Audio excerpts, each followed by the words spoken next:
गुना जिला मुख्यालय पर 2014 में संजय स्टेडियम से लोकल ट्रक ऑपरेटरों को यातायात नगर चिंता हरण पर शहर से बाहर भेजा गया था। तब माना जा रहा था कि इससे शहर में लगने वाले जाम से निजात मिलेगी। ट्रांसपोर्टरों के साथ वाहन रिपेयरिंग करने वाले मिस्त्री को भी यातायात नगर में शिफ्ट करने का आदेश पारित हुआ था, लेकिन आज दिनांक तक वह जहां थे वहीं जमे हुए हैं। ट्रांसपोर्ट ऑपरेटर यूनियन के सदस्यों का कहना है कि यहाँ सुरक्षा व्यवस्था नहीं है, न अन्य कोई व्यवस्थाएं हैं। रात में स्थित रोश लहे का भी इंतजाम नहीं होता है। ऐसे में चोरी की वारदात बढ़ जाती है। वहीं पूर्व विधायक राजेंद्र सलूजा ने यातायात नगर में प्लॉट आवंटन में बंदरबांट का भी आरोप लगाया। तो पुलिस अधीक्षक राकेश सगर का कहना है कि ये व्यवस्था को सुचारू बनाने के प्रयास में जुटे हुए हैं।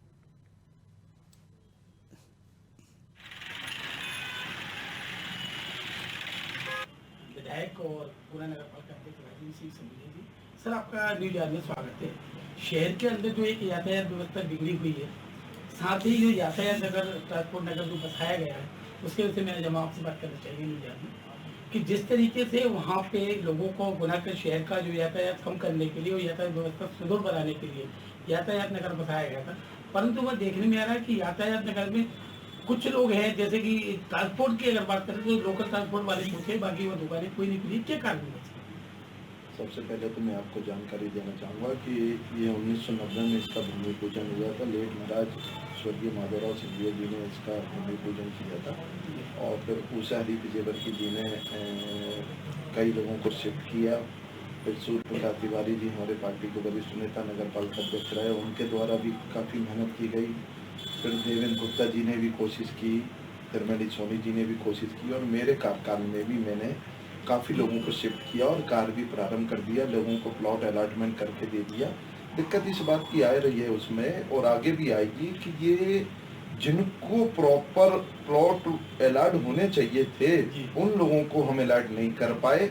ये पूर्व में जिन लोगों ने अलॉट किए थे उनकी भूल है। उन्होंने मुगावली का व्यक्ति, अशोकनगर का व्यक्ति, चंदेरी का व्यक्ति, ग्वालियर का व्यक्ति, सीपीरी का व्यक्ति, बदरवास का व्यक्ति, वो लोग जमीन को अलॉट कर लिया और उनके द्वारा कोई निर्माण कार्य नहीं किया। तो वहाँ जैसे कि अभी हमने देखा जाता है, देखने में आ रहा है कि वहाँ स्ट्रीट लाइट केवल जो सड़क बनी है उस पर ही लगी हुई है।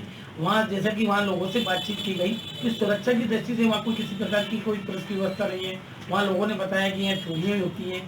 साथ में जो एक सीसी का निर्माण होना था, ट्रांसपोर्ट बना हुआ है, वो भी देखने में नहीं मिल रहा है। तो इसके पीछे आपके पार्टी के माध्यम से, क्योंकि वर्तमान में भी भारतीय जनता पार्टी की नगर पालिका अध्यक्ष है और विधायक भी नगर पालिका में भारतीय जनता पार्टी की, तमाम सारी चीजें लगभग लंबा समय आप बता रहे हैं 90 से लेकर और अब तक वहाँ जो एक व्यवस्था बनना थी नहीं बन पाई। तो इसके पीछे जो रीजन है और आगे इनको किस तरीके से सुधार किए जाना चाहिए, ये जानना चाहिए। भारतीय जनता पार्टी की परिषद जब भी आई है हमने कार्य किया है और अभी निर्दलीय परिषद है और चूंकि सरकार हमारी है, हम अभी भी कोशिश कर रहे हैं क्योंकि सस्ती दरों पर ये प्लाटों का आवंटन हुआ है।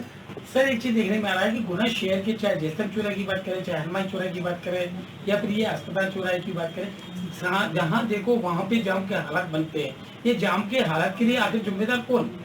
मैं पुलिस अधीक्षक महोदय के साथ एक दिन बैठने वाला हूँ, क्योंकि ट्रैफिक के जो हमारे जवान पहले पॉइंटों पे लगे रहते थे, आज वो ध्यान में आ रहा है कि वो एक भी जवान मौके पे नहीं है, इसलिए जाम की स्थिति बनती है। मैं पुलिस अधीक्षक महोदय से अनुरोध कर रहा हूँ और अब 1-2 दिन के अंदर बातचीत करके, जैसे पहले फॉलो करते थे हम, ट्रैफिक के जवान खड़े होते थे, इसी प्रकार से हम पुनः ट्रैफिक के जवान खड़ा करने के लिए पुलिस अधीक्षक महोदय से मैं अनुरोध कर रहा हूँ। शहर की जनता को यातायात की जो व्यवस्था फेल है, जो चारों तरफ जाम के हालात थे, इससे कब तक निजात मिल जाएगी आपके हिसाब से? मुझे लगता है पुलिस अधीक्षक महोदय बहुत सुलझे हुए व्यक्ति हैं, वर्कर है और उनके जानकारी में आ गया है कि यातायात व्यवस्था शहर की ठीक होना है।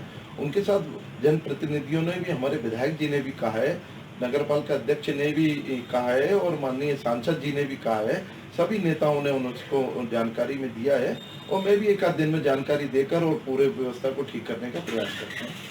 बहुत बहुत धन्यवाद। हमारे बीच में थे पूर्व विधायक और पूर्व नगर पालिका अध्यक्ष राजेंद्र सिंह सलूजा जी।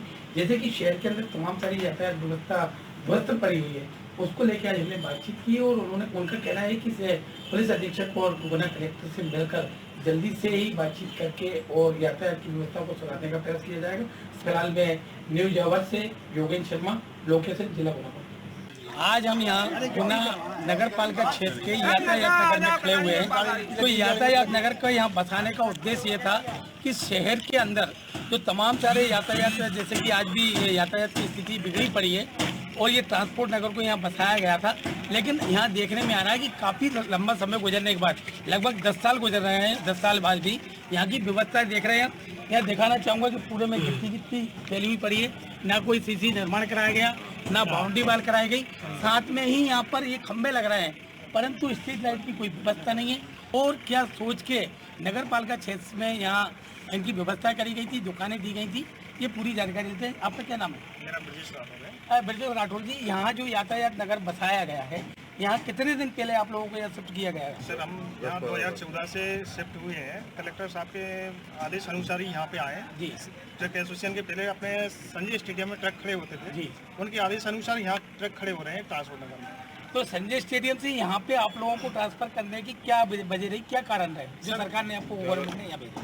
वो सर यातायात सुधार के लिए है, ट्रैफिक ज़्यादा होता था, तो यहाँ पे व्यवस्था सही नहीं है। जैसे एक तो लाइट की भी व्यवस्था खराब रहती है, बड़ी स्ट्रीट लाइट भी नहीं है, और रात में चोरी की भी डर रहता है, इसलिए बहुत स्टेडियम में ट्रक खड़े होते थे तो ऐसा लगता था कि यातायात व्यवस्था फेल हो रही है।